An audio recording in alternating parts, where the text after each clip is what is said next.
ആദ്യം നമുക്ക് ഇതൊന്ന് കാണാം. നമ്മുടെ പ്രിയപ്പെട്ട ബാലേട്ടൻ എന്താണ് പറയുന്നത്. അപ്പോൾ ഇതിൽ ഒരുപാട് വിഷയങ്ങൾ പറയുന്നുണ്ട്. നമ്മൾ ഇന്ന് ഫോക്കസ് ചെയ്യുന്ന ഒരു ചെറിയൊരു ഭാഗത്താണ്. അപ്പോൾ നമ്മൾ അത് നിങ്ങൾ ശ്രദ്ധിക്കുക. അത് നമുക്ക് അടുത്ത തവണ ബാക്കി ഭാഗങ്ങൾ ഞാൻ പറയാം. ഒരുപാട് നുണയാണ് പറയുന്നത്, സ്വന്തം മതത്തെക്കുറിച്ചാട്ടോ പറയുന്നത്. അത് നമുക്ക് അടുത്ത തവണ ചർച്ച ചെയ്യാം. ഓക്കെ, മറ്റേ കേൾക്കുന്നില്ലെങ്കിൽ പറയണേ. നമ്മളോ അവിടെയാണ് പഠിക്കേണ്ടതും മനസ്സിലാക്കേണ്ടതുമുള്ളത്. നാട്ടിലെമ്പാടും തോന്നിവാസങ്ങൾ ആർക്കുന്ന ഒരു സിറ്റുവേഷനിലൂടെയാണ് നമ്മൾ കടന്നു പോകുന്നത്. ഇപ്പൊ ബിഗ് ബോസ് പോലെയുള്ള, മോഹൻലാലിന്റെ പേര് പറയാൻ പോലും ഇപ്പൊ എനിക്ക് ഒരു അറപ്പ് തോന്നാറുണ്ട്. കാരണം വളരെ മോശമായതിന് സപ്പോർട്ട് ചെയ്യുന്ന ഒരാളായിട്ട് അദ്ദേഹം മാറി. എന്ത് അവാർഡ് കിട്ടിയിട്ടും കാര്യമില്ല. എന്ത് അവാർഡ് കിട്ടി? ലോകത്തിന്റെ സകല പുരോഗതിക്കും എതിര് നിൽക്കുന്ന രണ്ട് പെൺകുട്ടികൾക്ക് വേണ്ടി വാദിച്ച ആളായത്. ലോകത്തിന്റെ പുരോഗതി എന്നേക്കുമായി നിന്നു പോകണമെന്നും, ലോകത്തിലെ എല്ലാ എയർപോർട്ടുകളും അടച്ചുപൂട്ടണമെന്നും, ലോകത്തിലെ എല്ലാ വിദ്യാഭ്യാസ സ്ഥാപനങ്ങളും ഇനി മുതൽ ഉണ്ടാകരുത് എന്ന് വാദിച്ച രണ്ട് പെൺകുട്ടികൾ, ലോകത്ത് മനുഷ്യകുലം ഇനി ഒരു 100 കൊല്ലത്തിന് ശേഷം വേണ്ട എന്ന് തീരുമാനിച്ച രണ്ട് പെൺകുട്ടികൾ, മുസ്ലിം സമുദായത്തിലെ രണ്ട് ഷെറുകൾ, നാഷണൽ വേസ്റ്റുകൾ, അതിന് പകരം 18-ാം വട്ട തെങ്ങ് വെച്ച കരിക്ക് കിട്ടും. അങ്ങനത്തെ രണ്ട് ജന്മങ്ങൾ, ആ രണ്ട് ജന്മങ്ങൾക്ക് വേണ്ടി വാദിക്കുക.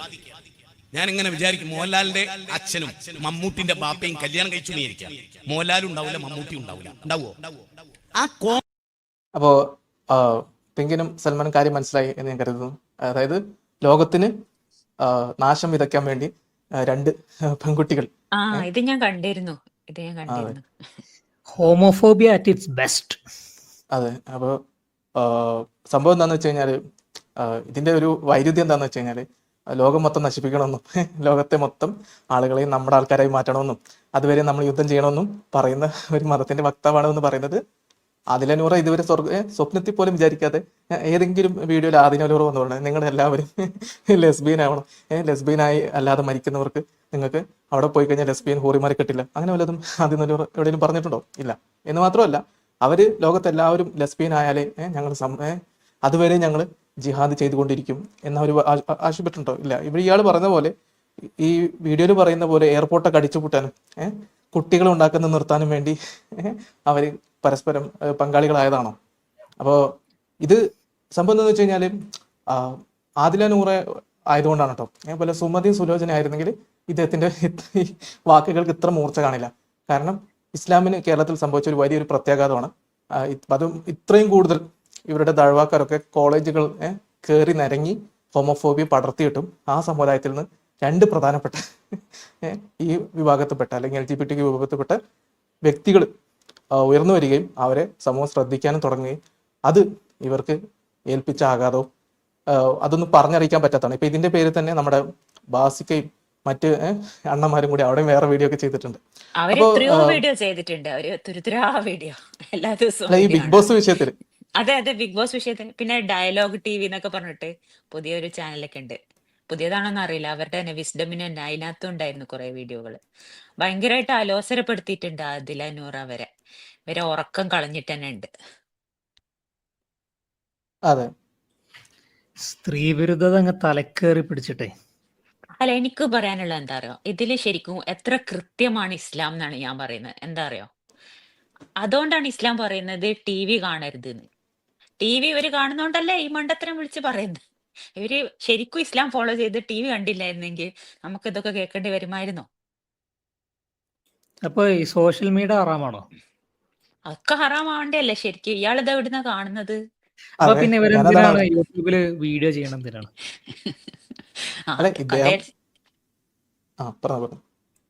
ഇല്ല പറഞ്ഞോ. അപ്പൊ ഇദ്ദേഹം ഈ ബിഗ് ബോസ് കണ്ടതുകൊണ്ടല്ലേ ഇത് മനസ്സിലായത്. ബിഗ് ബോസ് കാണുന്നത് തന്നെ ഹറാമാണെന്നാണ് മതപരമായിട്ടുള്ള ആഖ്യാനം. അപ്പോ ഇദ്ദേഹം ഇത് എങ്ങനെയാണ് അറിഞ്ഞത്? അല്ലാതെ ഒന്നെങ്കിൽ ഈ വീഡിയോ കണ്ടു, അല്ലെങ്കിൽ ഇതിനെക്കുറിച്ച് കേട്ടു. അപ്പൊ അതൊക്കെ ഇസ്ലാമിൽ ശരിക്കും വ്യഭിചാരം, കണ്ണുകൊണ്ടുള്ള വ്യഭിചാരം, നാക്കുകൊണ്ടുള്ള വ്യഭിചാരം എന്നൊക്കെ ഗണത്തിൽപ്പെടുന്നതാണ്.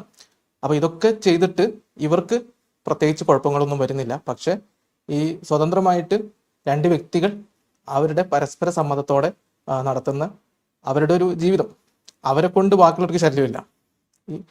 അവർ എല്ലാ നാട്ടിലൊക്കെ പോയിട്ട് ഈ ഹെട്രോസെക്ഷലായ ആളുകളെ അധിക്ഷേപിച്ച് നടക്കുന്നില്ല.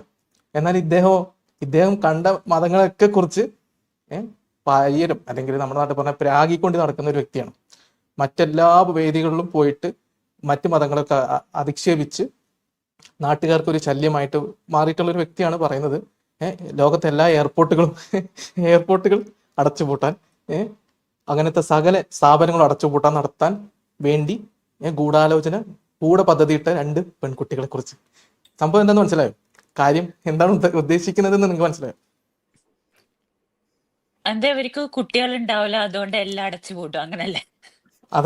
അതാണ് അതായത് ഇവര് 2 പേരും സ്ത്രീകളാണല്ലോ. ആ അപ്പൊ ഞാൻ കുറച്ചും കൂടി വാങ്ങണ്ടേ, നമുക്ക് അതും കൂടി കേൾക്കാം.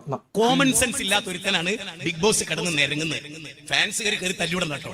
എന്ത് മഹാത്മാഗാന്ധിയുടെ അച്ഛനും നെഹ്റുവിന്റെ അച്ഛനും കല്യാണം കഴിച്ചാൽ മഹാത്മാഗാന്ധി ഉണ്ടാവില്ല, നെഹ്റു ഉണ്ടാവില്ല. കോമൺ സെൻസ് മനസ്സിലാവും. വലിയ ജീനിയസ് ഒന്നും ആകണ്ട. നൂറയാതിലെ എത്ര വർഷം അവർ ശരീരത്തെ വരച്ചാലും മനസ്സിലായിക്കോളെ.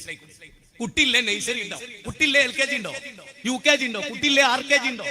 ആണ് നമ്മൾ വിചാരിക്കുന്നത് 2026 മുതൽ ഇന്ത്യയിലെ ആണുങ്ങളും കല്യാണം കഴിക്കുക, പെണ്ണുങ്ങളും കല്യാണം കഴിക്കുക. ഒരു നൂറ്റാണ്ട് കഴിഞ്ഞപ്പോൾ മനുഷ്യന്മാരുണ്ടാവും. അത്രയും അബദ്ധ ജടിലമായ ഒരു വിവരക്കേട്. എന്നിട്ട് പറയാ ഓരോ ഞാൻ എന്റെ വീട്ടിൽ കയറ്റുന്നു, എന്റെ വീട്ടിൽ ആരെയും കയറ്റാം, ഞങ്ങൾക്കറിയാം. കയറ്റാറുണ്ട്, അജ്ജ് കയറ്റിക്കോ, പക്ഷെ ലോകത്തോട് പറയണ്ട. അത് ലോകത്തോട് പറയണ്ട, മനുഷ്യരെ ഉൾക്കൊള്ളേണ്ട ഒരു കാര്യമല്ല. ഏഷ്യാനെറ്റിനൊക്കെ നിങ്ങൾ സൂക്ഷിച്ചോളി, അത്യന്തം അപകടകരമായ ചാനലുകളാണ്. ഞാൻ ഇങ്ങനെ പറയുമ്പോൾ നിങ്ങൾക്ക് വിഷമം ഉണ്ടാവും. എനിക്കൊരു വിഷമമില്ല. ഇന്ന് കിടന്നുറങ്ങി എനിക്ക് നല്ലോണം സത്യം ഉറക്കം വിളിച്ചു പറഞ്ഞതിന്റെ പേര് ഒരുത്തനെ കൂസേണ്ട ആവശ്യമൊന്നുമില്ല. ആരുടെ ചെലവിൽ നമ്മൾ ഇവിടെ ജീവിക്കില്ല. ഇന്ത്യൻ ഭരണഘടന ആർട്ടിക്കിൾ 25 നമുക്ക് കൃത്യമായിട്ട് മൗലിക പ്രബോധനത്തിന്റെ അവകാശം തന്നിട്ടുണ്ട്. ആ അവകാശം നമ്മൾ വിനിയോഗിക്കുന്നത്, അത് വിനിയോഗിക്കണം. അത് അല്ലാഹു നമ്മൾ എടുത്തു കളയുന്ന ഒരു കാലം അനധിവിദൂരമല്ല. അതുകൊണ്ട് ഞാൻ അല്ല ഇയാൾ ഇടയില് RKG എന്ന് പറഞ്ഞ RKG നമ്മളെ വെളിച്ചെണ്ണ മാറി RKG എന്ന് പറഞ്ഞു. ഹൈടെക് വെളിച്ചെണ്ണയൊന്നും ഇല്ല, ഇപ്പൊ RKGയിലെത്തിയിട്ട്. ഇതാണ് സ്വയം വിവേകം വിസ്ഡം എന്ന് വിളിക്കുന്ന ഗ്രൂപ്പിന്റെ സ്ഥാപകനാട്ടോ അതൊക്കെ. Balussery wisdom group of Profcon wisdom എന്നൊക്കെ പറയുന്ന ഗ്രൂപ്പാണ്. ഇയാളുടെ ഈ ഒരു സംഭവം ഇയാൾക്ക് ഇപ്പൊ ഇയാള് ഇന്ത്യൻ കോൺസ്റ്റിറ്റ്യൂഷൻ ഒക്കെ എടുത്തിട്ട് അള്ളാഹുവിനെ കയറ്റൊക്കെ ലിങ്ക് ചെയ്യിപ്പിക്കുന്നുണ്ട്. ഭയങ്കരനാട്ടോ ഇയാള്, ഭയങ്കര മനുഷ്യനാണ് ഇയാള്.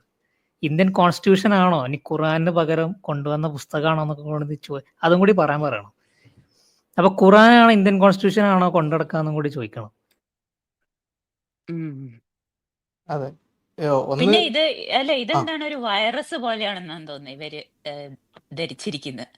അതായത് 2 പേര് വരുന്നു, ഒരു ഷോയിൽ പങ്കെടുക്കുന്നു, പിന്നെ അതങ്ങോട്ട് സ്പ്രെഡ് ആവുന്നു, എല്ലാരും അതേപോലെ ആവുന്നു. അതെ, അത് ഇവരുടെ ധാരണ എന്താന്ന് വെച്ച് കഴിഞ്ഞാല് ആദില നൂറ് ഒരുമിച്ച് ജീവിക്കാൻ തീരുമാനിക്കുന്നു. അപ്പൊ എന്ത് ചെയ്യും, ഇവരുടെ വീട്ടിലെ പെണ്ണുങ്ങളൊക്കെ അല്ലെങ്കിൽ നമ്മുടെ പൊതുവിലുള്ള മറ്റു സ്ത്രീകളൊക്കെ എന്ത് ചെയ്യും, അപ്പൊ തന്നെ അവര് മറ്റേ എന്താ പറയാ സ്വിച്ച് ഇട്ട പോലെ ലെസ്ബിനായി മാറുന്നു. ഇതെന്തോ മറ്റേ നമുക്കിങ്ങനെ നമ്മളൊരു ആപ്പ് ഡൗൺലോഡ് ചെയ്താൽ മാറുന്ന നമുക്ക് ഉപയോഗിക്കാൻ പറ്റുന്ന പോലെ ഒരു സംവിധാനമാണെന്നാണ് ഇവർ വിചാരിച്ചിരിക്കുന്നത്. അതാണ്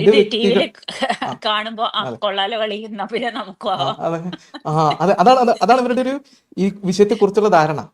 ഒന്ന്, പരിണാമപരമായിട്ട് തന്നെ ഈ സെക്ഷൽ റീപ്രൊഡക്ഷൻ എന്നുള്ളതിന് ഒരു അഡ്വാൻറ്റേജ് ഉണ്ട്. അതുകൊണ്ടാണ് ഭൂരിപക്ഷം ഹെറ്ററോസെക്ഷൽ ആയിരിക്കുന്നത്. അത് മനസ്സിലാക്കാനുള്ള ബുദ്ധി പോലും ഇവർക്ക് തലച്ചോറിൽ പിന്നെ ഹൃദയം കൊടുത്തിട്ടില്ല ദൈവം. അത് പോട്ടെ. ഇനി ഇവർ ഈ പറയുന്ന ഈ കൂട്ടരുണ്ടല്ലോ, ഇവരെ കൊണ്ടുള്ള അത്ര ശല്യം എന്തായാലും ആദില നൂറയെ കൊണ്ട് സമൂഹത്തിനും ലോകത്തിനും ഇല്ല. അവരെ കൊണ്ട് ഒരിക്കലും ഇത്രയും ബുദ്ധിമുട്ട് അല്ലെങ്കിൽ ഇത്രയും ഉപദ്രവം സമൂഹത്തിന് ഇതുവരെ ഉണ്ടായിട്ടില്ല, ഇനി ഉണ്ടാവാൻ ചാൻസ് ഇല്ല. അവരങ്ങനെ ഒരു സൂചന കൊടുക്കുന്നില്ല. ഇവർ പറഞ്ഞ പോലെ എയർപോർട്ട് പൊട്ടിക്കെട്ടാനും LKG UKG ഇല്ലാതാക്കാനും വേണ്ടി, വിദ്യാഭ്യാസ പരിപാടികളൊക്കെ ഇല്ലാതാക്കാൻ വേണ്ടി അവതരിച്ച 2 അവതാരങ്ങളാണ് ആദില നൂറ എന്ന് പറയുന്ന. ആദില നൂറ പോലും അവകാശപ്പെട്ടിട്ടുണ്ട്. ഇവർക്ക് ആകെയുള്ള ഈ ഒരു വയറ്റരിച്ചിൽ എന്താന്ന് വെച്ച് കഴിഞ്ഞാല് അവര് ഇവിടെ പേര് ആദിലയും നൂറയായി പോയി. ഞാൻ നേരത്തെ പറഞ്ഞ പോലെ അത് സുമതി സുലോചന ആയിരുന്നെങ്കിൽ അവർക്ക് വലിയ കുഴപ്പമില്ല, അത്രേ ഉള്ളൂ. അപ്പോ നമ്മുടെ നാട്ടില് ഒന്നാലോചിച്ച് നോക്കാം, ഇത് നമ്മുടെ നാട്ടിൽ പൊതുവിൽ ഈ വിഷയത്തിലൊക്കെ സ്റ്റിഗ്മയാണ്. ഇപ്പൊ ലെഫ്റ്റിൽ ഇത് മൂത്തിട്ട് പ്രാന്തായി നടക്കുന്ന ആണെങ്കിൽ ഇവിടെ നമ്മുടെ വെസ്റ്റിൽ നമ്മുടെ നാട്ടില് എന്താന്ന് വെച്ച് കഴിഞ്ഞാല് ഇങ്ങനെയുള്ള ആളുകൾ അംഗീകരിക്കുന്നത് തന്നെ ഒരു പ്രശ്നമാണ്. പിന്നെ ബിഗ് ബോസ് ഓക്കെ, അതൊരു ബിസിനസ് ആണ്. അപ്പൊ അവരൊരു ഡൈവേഴ്സിറ്റി ആൻഡ് ഇൻക്ലൂഷൻ അതാണ് മോഹൻലാൽ ചെയ്യുന്നത്. ഓക്കെ, നമുക്ക് ബിസിനസ് ആയിട്ട് കൂട്ടാം. അപ്പൊ മോഹൻലാലിന് അങ്ങനെയൊക്കെ പറയേണ്ടി വരും. ആ പുള്ളി ആ ഒരു സാധനത്തിൽ പങ്കെടുക്കുന്ന ആളാണ്. അപ്പോൾ എതിർത്തൊന്നും പറയുന്നത് ശരിയല്ല എന്നുള്ളതിലേക്ക് പറഞ്ഞു വരും. അപ്പൊ അതൊരു ബിസിനസ് എന്നതിൽ നമുക്ക് കൂട്ടാം. അപ്പൊ അതുകൊണ്ടാണ് ആദില നൂറെ പങ്കെടുപ്പിച്ചെന്ന് പറയാം. പക്ഷെ ഇങ്ങനെയുള്ള ആളുകൾ സമൂഹത്തിൽ ന്യൂനപക്ഷം ഉണ്ട് എന്ന് അംഗീകരിക്കാൻ പോലും മടിയാണ് ഇവർക്ക്. കാരണം ഇവരുടെ ആ മതസങ്കല്പം അനുസരിച്ച് ഇത് ഉണ്ടാവാനേ പാടില്ല. പ്രത്യേകിച്ച് ഇവരുടെ പേര് ആദില നൂർ ആയതുകൊണ്ട് ഇതിന് കൂടുതൽ വിസിബിലിറ്റി കിട്ടും. ഇനി എങ്ങാനും വല്ല മുസ്ലിം ലെസ്ബിയൻ പേർ എവിടെയെങ്കിലും ബാക്കി ഉണ്ടെങ്കിൽ അവരൊക്കെ പുറത്തു വരാൻ സാധ്യതയുണ്ട്. അതാണ് ഇവരുടെ പേടി. ഇപ്പൊ ആദ്യകാലത്ത് എക്സ് മുസ്ലിം നമ്മള് നമ്മുടെ കാർഷിക വിളയിടങ്ങളല്ല ഇതൊക്കെ, ഇതെങ്ങനെ നമുക്ക് വിട്ടുകളയാൻ പറ്റും? അത് താങ്കൾ ആ മനോവികാരം, ഛേദവികാരം മനസ്സിലാക്കുന്നില്ല. മുജാഹിദ് ബാലുശ്ശേരിന്റെ വിസ്ഡം ഗ്രൂപ്പിന്റെ ഇസ്ലാമിന്റെ ഛേദവികാരം. ഇനി പോപ്പുലേഷൻ കൂട്ടേണ്ടതല്ലേ? അതെ, അതൊരു കാര്യമാണ്. ഇവരുടെ മെയിൻ രണ്ട് കൃഷിയിടങ്ങളല്ലേ നഷ്ടപ്പെട്ടത് ജസീമേ? അതെ, അത് തന്നെയാണ്. അപ്പൊ സാധാരണഗതിയിൽ ഇപ്പൊ ഇവർ കരുതുന്നത് അതാണ് കേട്ടോ. ഇവരത് വിചാരിക്കുന്നത്, ഇവരിപ്പോ സാധാരണഗതിയിൽ ഒരു കല്യാണമൊക്കെ കഴിച്ച് പുരുഷന്റെ കൂടെ പോയിരുന്നെങ്കിൽ ഇവർക്ക് ഭയങ്കര സന്തോഷമാകും എന്നും കൂടി ഒരു അനുമാനം ഇതിനകത്തുണ്ട്. അതായത് ഈ സ്ത്രീകളെ ഇഷ്ടപ്പെടുന്ന സ്ത്രീകൾ പുരുഷന്റെ കല്യാണം കഴിച്ചു കഴിഞ്ഞാൽ അതിൽ നിന്ന് അവർക്ക് ഭയങ്കര ആ ബന്ധം കൊണ്ട് സന്തോഷം ഉണ്ടാകും എന്നുള്ള ഒരു ചിന്തയിലാണ് ഇവരിത് പറയുന്നത്. ഇനി ഇവരുടെ ഈ ഇസ്ലാമിക പുരുഷൻ അല്ലെങ്കിൽ ഇസ്ലാമിക പുരുഷ സ്ത്രീ ബന്ധം ഉണ്ടല്ലോ, ഇതിനകത്ത് കുട്ടികൾ ഉണ്ടാക്കൽ മാത്രമാണോ ലക്ഷ്യം എന്ന് ഞാൻ ചോദിച്ചു കഴിഞ്ഞാൽ നിങ്ങൾ എന്ത് പറയും? ആണല്ലോ, അങ്ങനെയാണ് എന്ന് നമ്മൾ കരുതും. പക്ഷെ അതായത് സെക്സിന്റെ ലക്ഷ്യം കുട്ടികൾ ഉണ്ടാക്കലാണ് എന്നുള്ളൊരു ധാരണ പുറത്തോട്ട് ഇവർ വിടുന്നുണ്ട്. പക്ഷെ നിങ്ങൾ ഹദീസുകളൊക്കെ പരിശോധിച്ചു കഴിഞ്ഞാൽ ഈ മഹറിന്റെ ഒക്കെ കാര്യം നമ്മൾ പറയുമ്പോൾ വേറൊരു കാര്യം അവിടെ വരുന്നുണ്ട്. ഈ ഇസ്ലാമിക് സെക്സ് വെറും കുട്ടികൾ ഉണ്ടാക്കുന്ന ലക്ഷ്യത്തിലാണ് എന്നുള്ള ഒരു ധാരണ പുറത്തുണ്ടാക്കുകയും, മറുവശത്ത് നമ്മൾ ചരിത്രപരമായിട്ട് ഇവരുടെ പുസ്തകത്തിലൊക്കെ എന്താണ് അടിമയുമായിട്ട് ലൈംഗികബന്ധം ഏത് സന്ദർഭത്തിലും സ്ത്രീ വിളിച്ചാൽ പുരുഷന്റെ ആവശ്യം നടത്തി കൊടുക്കണം. അവിടെ കുട്ടിയല്ല മെയിൻ. ഇവർ ഈ പറയുന്ന ഈ പ്ലഷർ എന്നുള്ള ഒരു എലമെന്റിനെയാണ് അവിടെ പ്രധാനപ്പെട്ടത്. ഇപ്പോ അതിന് ഞാനൊരു ചെറിയ ഹദീസ് കാണിച്ചു. അപ്പൊ ഇവർ പറയുന്നത് പ്രകാരം നിങ്ങൾ വിചാരിക്കും ഈ കുട്ടിയെ ഉണ്ടാക്കത്തത് ഇവരെ ഒരുപാട് വേദനിപ്പിക്കുന്നു. അതൊന്നുമല്ല. സംഗതി ഇവർക്ക് ഈ ന്യൂനപക്ഷമായിട്ടുള്ള ലൈംഗിക ന്യൂനപക്ഷമായിട്ടുള്ള വിഭാഗങ്ങളെ അംഗീകരിക്കാനും അതിനുള്ള ബുദ്ധിമുട്ടാണ്. ഇനി മുഹമ്മദിന്റെ തന്നെ ഒരു ഹദീസ് ഉണ്ട്, അത് ഞാൻ ജസ്റ്റ് കാണിക്കാം. ഇതിന്റെ കൂടെ ഇനി അതുകൂടി പറയാനുള്ളൂ. അപ്പോ അതിലെന്താണ് പറഞ്ഞിരിക്കുന്നത് നിങ്ങൾ നോക്കാം. അപ്പോ അല്ല, ഞാൻ ഒരു ഹദീസിലേക്ക് പോണതിന് മുന്നേ ഒരു കാര്യം.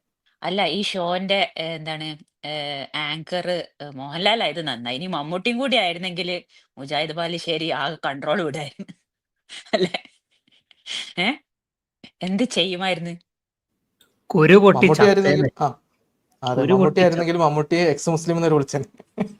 കുരുപൊട്ടി ചത്തേനെ. അപ്പോ ഞാനിപ്പോ ഈ കാണിക്കുന്ന ഹദീസ് നിങ്ങൾ ഒന്ന് നോക്കുക. ആരെങ്കിലും ഒരാൾ ഒന്ന് വായിക്കുകയാണെങ്കിൽ നമുക്കത് ജസ്റ്റ് പറഞ്ഞു പോയിട്ട് നമുക്ക് ആ ബാസിന്റെ വീഡിയോയിലേക്ക് തിരിച്ചു പോകും. ആരാണ് വായിക്കണത്? പിങ്ക് വായിക്കുന്നോ? സൽമാൻ വായിച്ചോ? ഞാൻ ഫോണിലാ. ഫോണിലിങ് എ മെൻസ്ട്രേറ്റിംഗ് വൈഫ്. ഇത് വല്ല കുത്തുകഥയെന്ന് വിചാരിക്കട്ടോ. Narrated Abdurrahman bin al-Aswad on the authority of his father. Aisha said, whenever Allah's messenger wanted to fondle anyone of us during her periods. ഇത് കുത്തുകഥയാണ്, സ്ട്രൈക്ക് കിട്ടും. Whenever Allah's messenger wanted to fondle anyone of us during her periods, he used to order her to put on an izar and start fondling her. Aisha added, none of you could control his sexual desires as the Prophet could. കുത്തുകഥയാണല്ലോ മാഷ, എന്താണ്? അല്ല, ഞാൻ just കാണിച്ചു എന്നുള്ളു. ഇപ്പൊ നിങ്ങൾ വിചാരിക്കുന്നത് ഈ കുട്ടികൾ ഉണ്ടാക്കാനാണ് സെക്സ് എന്നുള്ള ധാരണയിൽ മുന്നോട്ട് പോകുന്ന ഒരു മതമാണ് ഇസ്ലാം എന്നാണ്. അങ്ങനെയല്ല. ഈ മതത്തില് മൊത്തം ഇതൊരു പ്ലഷർ സീക്കിങ് എക്സസൈസ് ആയിട്ട് പുരുഷന്മാർക്ക് പതിച്ചു കൊടുത്ത് പുരുഷന്മാരുടെ ആവശ്യം അതായത് ഒട്ടക്കപ്പുറത്താണെങ്കിലും നിങ്ങൾ ഒരു ഭാര്യ വഴങ്ങി കൊടുത്തില്ലെങ്കിൽ അവളെ ഭയങ്കരമായിട്ട് ശപിക്കും എന്നൊക്കെ പറയുന്ന ഒരു പ്രത്യേക മതത്തിന്റെ ആൾക്കാരാണ് ഇത് പറയുന്നത്. അപ്പൊ നമ്മൾ ഓക്കെ അത് ശരിയാണ്. പക്ഷെ പ്ലഷർ സീക്കിങ് അത് മാനിന് മാത്രമേ ഉള്ളൂ ജസീമ. പെണ്ണാണെങ്കിൽ അവര് കുട്ടികൾ ഉണ്ടാക്കിയിരിക്കണം. പ്ലഷർ എവിടെ വരുന്നില്ലല്ലോ. അപ്പൊ രണ്ട് പെണ്ണുങ്ങളല്ലേ അത് ഡിനൈ ചെയ്തിട്ട് അവര് കുട്ടികൾ ഉണ്ടാക്കാതിരിക്കുന്നത്. അപ്പോ ഇസ്ലാം പ്രകാരം പെണ്ണുങ്ങൾ കുട്ടികൾ ഉണ്ടാക്കിയിരിക്കണം. അങ്ങനെ നോക്കുമ്പോ അത് കറക്റ്റാണ്. പക്ഷെ ഞാൻ പറയുമ്പോ ഇതിന്റെ അർത്ഥം ഈ പുരുഷന്മാർക്ക് ഇപ്പോ ഞാൻ പറഞ്ഞല്ലോ, ഇപ്പൊ ഇവര് നേരെ തിരിച്ചായിരുന്നു എന്ന് വിചാരിക്കാം. ആദ്യം എന്ന് പറയും കല്യാണം കഴിച്ച് പോയിട്ട് ഉണ്ടാകേണ്ടിയിരുന്ന കുട്ടികളെ പറ്റിയാണ് ആദ്യം എന്ന് നിങ്ങൾ കരുതുന്നുണ്ടെങ്കിൽ അതുമല്ല എന്നാണ് ഞാൻ ഉദ്ദേശിച്ചത്. പക്ഷെ പിങ്കു പറഞ്ഞ കറക്റ്റാണ്. പെണ്ണുങ്ങളുടെ ജോലി പ്രസവിക്കൽ തന്നെയാണ്. പക്ഷെ ഇതിനകത്ത് ആണുങ്ങളുടെ പെർസ്പെക്റ്റീവ് നോക്കുമ്പോൾ ആണുങ്ങളുടെ കുട്ടികളുണ്ടാക്കൽ മാത്രമല്ല, അതിനകത്ത് അതൊരു പ്ലഷർ ആയിട്ടാണ് അവർ കാണുന്നത്. അപ്പോൾ ഇത്രയൊക്കെ അരാജകത്വം എന്തായാലും ഇത്രയും കൺട്രോൾ, ഇപ്പോൾ ഇവിടെ പറഞ്ഞല്ലോ മുഹമ്മദിന് ഇത്രയും കൺട്രോൾ ആയിരുന്നു. ഇതാണ് കൺട്രോൾ. അതായത് ആർത്തവത്തിലിരിക്കുമ്പോൾ പോലും അവർ ഭാര്യമാരെ വെറുതെ വിടാത്ത ഒരു കാമ എന്താ പറയാ തവളയായിരുന്നു മുത്തു എന്ന് ആണ് ഇവിടെ പറയുന്നത്. അപ്പോൾ ഇങ്ങനെയൊക്കെയുള്ള സങ്കല്പം ഇതുപോലത്തെ ലൈംഗികമായിട്ടുള്ള ഒരുപാട് അസമത്വങ്ങൾ അല്ലെങ്കിൽ നമുക്ക് ഒന്നും അതായത് സഹിക്കാൻ പറ്റാത്ത രീതിയിലുള്ള കുറെ വൈകൃതങ്ങൾ കൊണ്ട് നടക്കുന്ന ടീമിന്റെ ആളുകൾ ഇത് പറയുമ്പോഴാണ് നമുക്ക് കുറച്ച് സമാധാനം വരുന്നത്. പ്രത്യേകിച്ച് ഈ സമൂഹത്തിൽ ഇപ്പോഴും മറ്റ് ആളുകൾക്ക് പൊതുവിൽ നമ്മുടെ മലയാളിയുടെ സദാചാരം തന്നെ അംഗീകരിക്കാത്ത ഒരു ഗ്രൂപ്പാണ് ഇവർ. എന്തൊക്കെ പറഞ്ഞാലും ഭൂരിപക്ഷം ആളുകൾ ഇന്ത്യയിൽ ഇപ്പോഴും ഇതിനെ ഒരു എന്താ പറയാ നോർമൽ ആയിട്ടല്ല കാണുന്നത്. എന്നാൽ ഞാൻ നേരത്തെ പറഞ്ഞ കാര്യം ആവർത്തിക്കുന്നു, ലൈംഗിക ന്യൂനപക്ഷത്തിൽപ്പെട്ട ആളുകൾ അവരുടെ താല്പര്യത്തിനനുസരിച്ച് പ്രായപൂർത്തിയായ ആളുകളാണെങ്കിൽ അവർ ജീവിച്ചോട്ടെ. നിങ്ങൾക്ക് അത് ഇഷ്ടമല്ല, ഓക്കെ, നിങ്ങൾക്ക് മതപരമായ കാരണങ്ങൾ, പാരമ്പര്യ മൂല്യങ്ങളുള്ള കാരണങ്ങൾ, ഓക്കെ, നിങ്ങൾക്ക് അത് മാറ്റിവെക്കാം. എന്നാൽ നിങ്ങൾക്ക് അവരെ ഇഷ്ടമല്ല എന്നുള്ളത്, അവർക്ക് എങ്ങനെ ജീവിക്കണം എന്നുള്ളത് നിങ്ങൾക്ക് നിർദ്ദേശിക്കാനുള്ള അവകാശം കൊണ്ടുതരലല്ല, അല്ലെങ്കിൽ നിങ്ങൾ അവരെങ്ങനെ ജീവിക്കണം എന്നുള്ളത് അവരെക്കാൾ ഉപരിയായിട്ട് തീരുമാനിക്കാൻ നിങ്ങൾക്ക് പ്രത്യേകിച്ച് അവകാശങ്ങളൊന്നുമില്ല. അവർ ജീവിച്ചോട്ടെ, നമുക്കത് അവരുടെ ആ സ്പേസിലേക്ക് കടന്നു ചെല്ലാതെ അവർ ജീവിക്കാൻ അനുവദിക്കുക. അവർ നമ്മുടെ ഇപ്പം നിങ്ങൾ വന്നിട്ട് ഒരു ലെസ്ബിയൻ ഉപദേശിക്കുക അല്ലെങ്കിൽ ഒരു ഗേ ആയോട് ഉപദേശിക്കുകയാണ്, നിങ്ങൾ ഗേ ആയേ പറ്റൂ, ലെസ്ബിയൻ ആയേ പറ്റൂ എന്ന് പറഞ്ഞാൽ ഓക്കെ, അത് തെറ്റാണെന്ന് പറയും. പക്ഷെ അങ്ങനെ അവർ ചെയ്യുന്നില്ല. ഇയാൾ ഇങ്ങനെ ഒരു സ്ട്രോമാൻ ഇറക്കുകയാണ്. അതായത് ലോകത്തെല്ലാ ലെസ്ബിയൻസും കൂടി ഇവിടുത്തെ ഭാവിയിൽ ജനിക്കാനുള്ള കുട്ടികളൊക്കെ ഇല്ലാതാക്കാൻ നോക്കുന്നു എന്നൊക്കെ പറഞ്ഞ് അവർ ആദിലയുടെ നൂറയുടെ മേലിൽ ഒരു ആരോപണം വെക്കുകയാണ്. അപ്പൊ ഇതിലൂടെയൊക്കെ വീണ്ടും നമ്മുടെ ബാസിലൊക്കെ അല്ലെങ്കിൽ ഇവരുടെ കൂട്ടത്തിൽപ്പെട്ട മറ്റ് സോക്കോൾഡ് അണ്ണന്മാർ ചെയ്യുന്ന ശരിക്കുമുള്ള ഒരു ഫോബിയ, അകാരണമായിട്ടുള്ള ലൈംഗിക ന്യൂനപക്ഷങ്ങളുള്ള പേടി ഉണ്ടാക്കി സമൂഹത്തിൽ അവരെ താറടിക്കുക എന്നുള്ള ഉദ്ദേശത്തിലാണ് ഇത് ചെയ്തിട്ടുള്ളത്. ഓക്കെ, നമ്മളെ വീഡിയോ കണ്ടുകൊണ്ടിരിക്കുന്ന ആളുകൾ ചാനൽ സബ്സ്ക്രൈബ് ചെയ്തിട്ടില്ല എന്നുണ്ടെങ്കിൽ അത് ചെയ്ത് നമ്മളെ സപ്പോർട്ട് ചെയ്യുക. മറ്റു രീതിയിൽ സപ്പോർട്ട് ചെയ്യാൻ ആഗ്രഹിക്കുന്ന ആളുകൾക്ക് അതിൻ്റെ ഡീറ്റെയിൽസ് ഡിസ്ക്രിപ്ഷനിലുണ്ട്. നിങ്ങളുടെ ഓരോ ലൈക്കും ഷെയറും അതുപോലെ കമൻ്റ് ഇടുന്നതും ഇതിൽ ഈ വീഡിയോ അതിൻ്റെ താഴെ വരുന്ന കമൻറ്റുകൾക്ക് നിങ്ങൾ പ്രതികരിക്കുന്നതെല്ലാം തന്നെ വീഡിയോയുടെ റീച്ച് കൂടുന്നതിന് വലിയ തോതിൽ ഉപകാരപ്പെടുന്ന സംഗതിയാണ്. അപ്പോൾ അതുകൊണ്ട് അതിൽ നിങ്ങൾ ഏർപ്പെടണം എന്നും കൂടി ഞാൻ അഭ്യർത്ഥിക്കുകയാണ്. മറ്റുള്ള രീതിയിലുള്ള സപ്പോർട്ട് തുടർന്നും നിങ്ങളുടെ ഭാഗത്തുനിന്നുണ്ടാവും എന്ന് പ്രതീക്ഷിക്കുന്നു.